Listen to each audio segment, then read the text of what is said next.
Anyone else gonna spend some of their morning replacing the fan clutch? Oh, probably just me? Oh shit.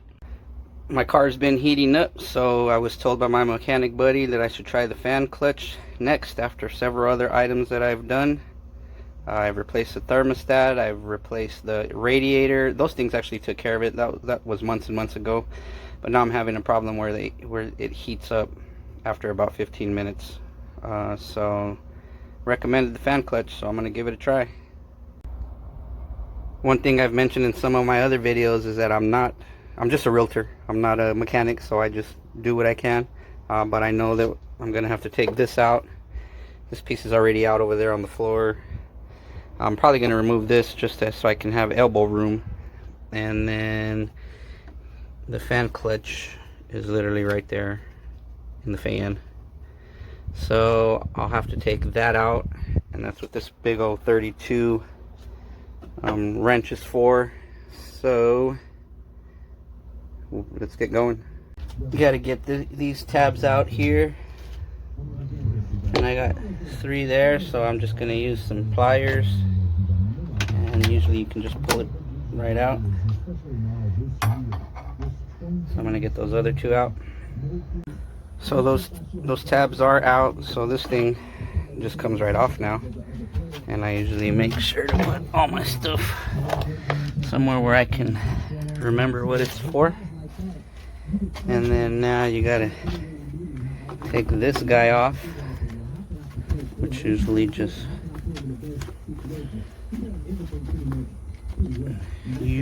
comes off pretty easily, but I'm gonna put the camera down so I can figure this out real quick. Okay, so it just has those tabs there, and they just kind of lock on. So you just gotta wiggle it, and boom, it comes off. And then just put it out of the way. Next, we gotta remove this right here. So it usually has a screw here, which mine is missing, and a tab here. So that's actually a tab, and then a tab. So I'm gonna go ahead and take that off. Then you have this thing here that slides up and out, and it's connected to the bottom down there, so you just gotta kind of get it out of there. And now you're free to start messing with this thing. And you know, in the past I've always taken this out, the reservoir. I chose to try not to do it this time, but what I'm noticing is that I'm gonna have to mess with this to get it out of here. That's not quite just sliding out like it normally does. So let me mess with that. Well, my dumbass, excuse my language, I've done this a couple of times, so I should have known better, but duh, it's gonna be held on by the fan. It all pretty much comes out together. So you see down there is the bolt, and that's what we're gonna have to loosen in order to get everything out. So I'm gonna use this to put it on like that, and then I use a long screwdriver, which I have to go get. It's not out here just yet, but there's some bolts down there, and it's hard for me to get it in the video here, but there's some bolts down there, and in person you'll be able to see it. But those are what you have to apply the long screwdriver to. It's how I do it. I've seen other methods online, but you just have to twist it. Twist the bolt. Hold the screws with the screwdriver, twist the bolt. So the way that I loosen this is I actually use another wrench, and I placed it against the lower screw. There's a lower screw there, and I know it's hard to see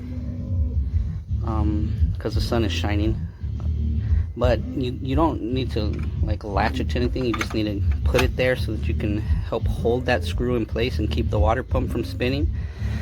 And then there's the long 32 that goes on the bolt, and what I did is I put it there, and it's right, you go right to get loose on this one. It's not lefty loosey, it's righty loosey.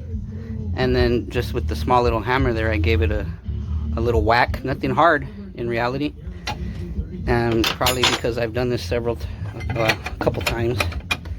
And so I don't know if you can see it in there, but it's nice and loose now. So I'm gonna go ahead and completely loosen it, take it off, and then this whole thing here is gonna come up and out, and I'll show you that in a little bit. And you have to have some patience, but I'm literally getting the wrench on there and turning, and I can see it coming off, but it's just taking a little bit.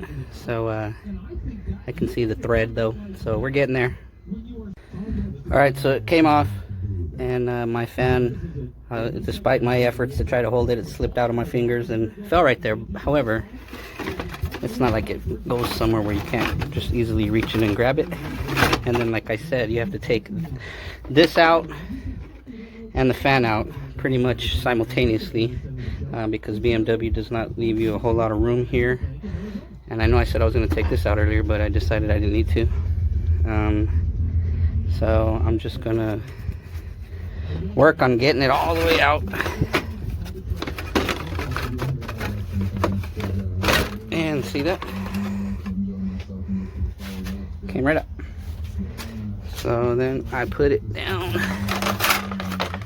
and there it is. And this is the sucker I'm after right there. So now it's time to go to AutoZone and go see what they got. I checked online and saw they had it in inventory, so I'm gonna go down there and talk to them suckers. Be back soon. Well, and for those wondering, here's your water pump, and I was told I don't have to replace that, and I really don't want to, because I don't want to mess with the belts. And being that I'm not an experienced mechanic, like I've mentioned before, I am not that confident on that.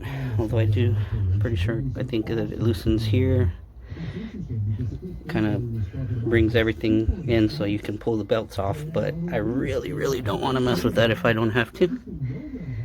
That'll be a video for another time, I am certain, but not this time. Oh shit. Came over here to AutoZone, picked up the fan clutch, about to jump in my son's car and go back to the house and check it out. So I'm back at the house. Time to check on how to remove this. So it looks like, if you flip it over, it's definitely dirty, and I was told on some of the research by some of you cool YouTubers out there that that means that this thing is bad. I wish I could explain exactly how that means it's bad, but it's bad. So looks like I have these screws here. So I gotta go get in my little toolbox and get those little, I think those are called hex. So we'll get that off right now. Alright, got my little tool here now. I'm trying to zoom in so you guys can see what size seems to be working.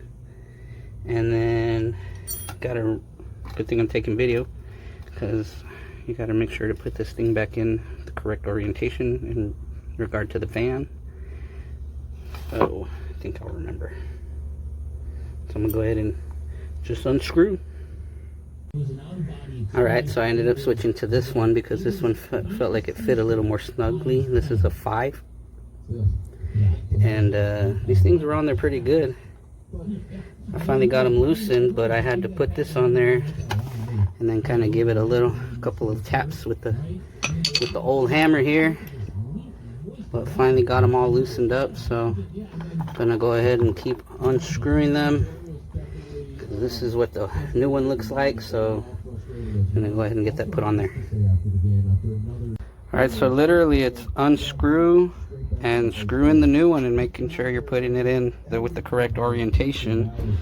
There's the old one looking all dirty, and hopefully this will be what fixes the problem. And there's the old cap that I had to put on the new one. That one, for whatever reason, was causing some problems too. But I'm going to go ahead and continue screwing in these hex nuts, and then we'll work on getting this thing back in. All right, we're all tightened up there. You know, I got them nice and snug, but I did not crank them down crazy tight, but definitely they're tight.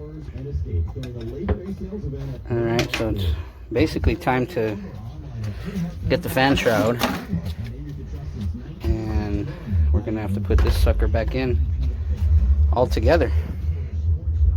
And I did notice that I have something going on here, which I'm pretty sure is not normal.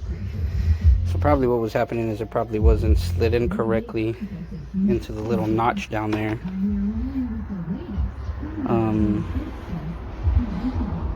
Let's see, where is that at? Oh, I see it over there.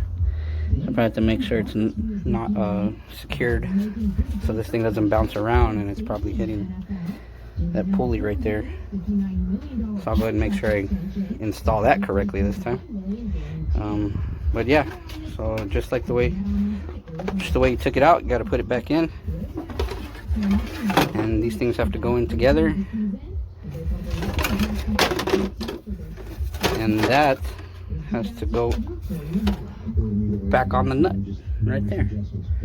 So because there's hardly any space here, you got to put the shroud and the fan on basically simultaneously. So I'm gonna stop the video and try to work on that, but we'll be back.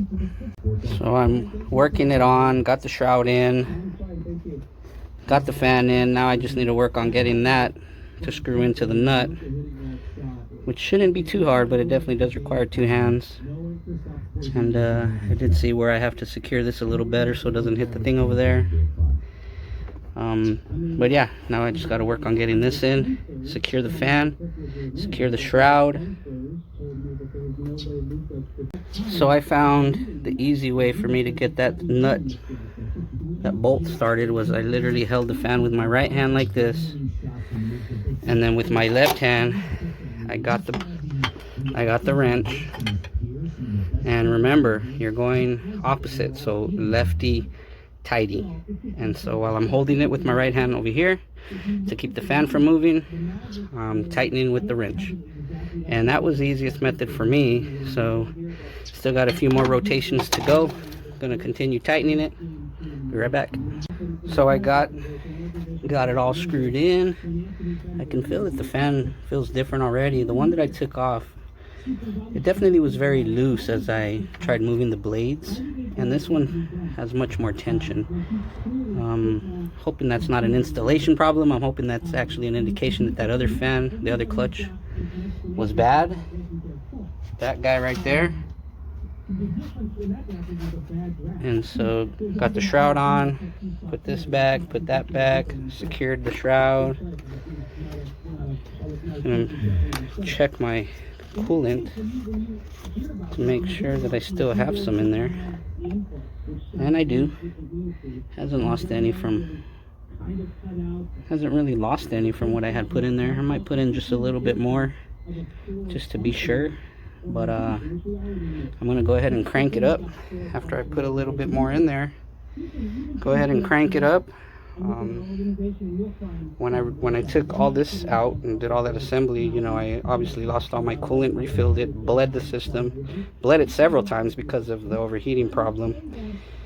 And you know, it's overheating after about running for 15 to 20 minutes these days. When the initial problem, it was overheating immediately, so I had to take care of the stuff here.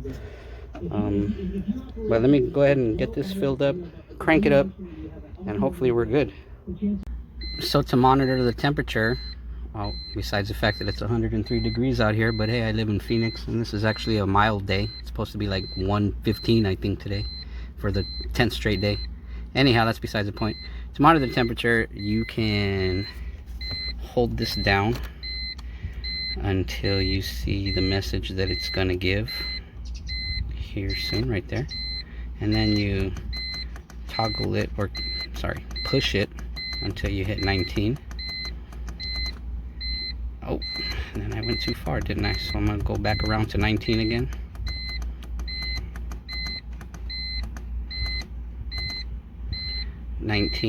And then it'll do that, and then you want to put it, oh crap, sorry about that,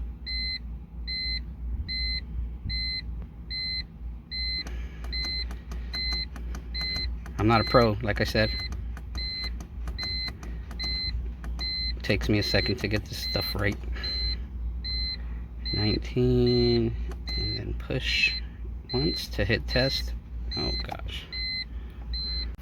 Okay, so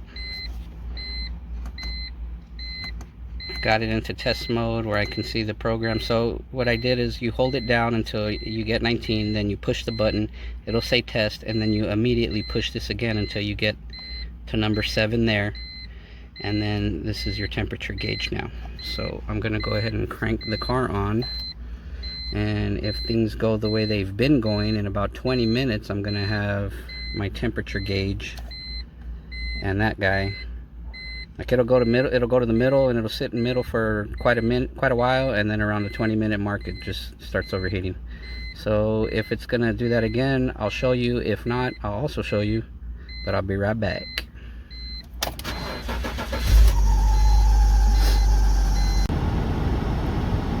So I started it a minute ago, and the early stages, but you can see the temperature right there. You can see that it's still cool. So I'm going to go ahead and keep an eye on it. So it appears to be running good. I'm looking at the fan. The fan is running good. No leaks that I can see from my coolant. And I was looking under the car earlier before I turned the camera on. But no leaks down there other than you know what I dropped earlier, but otherwise no leaks.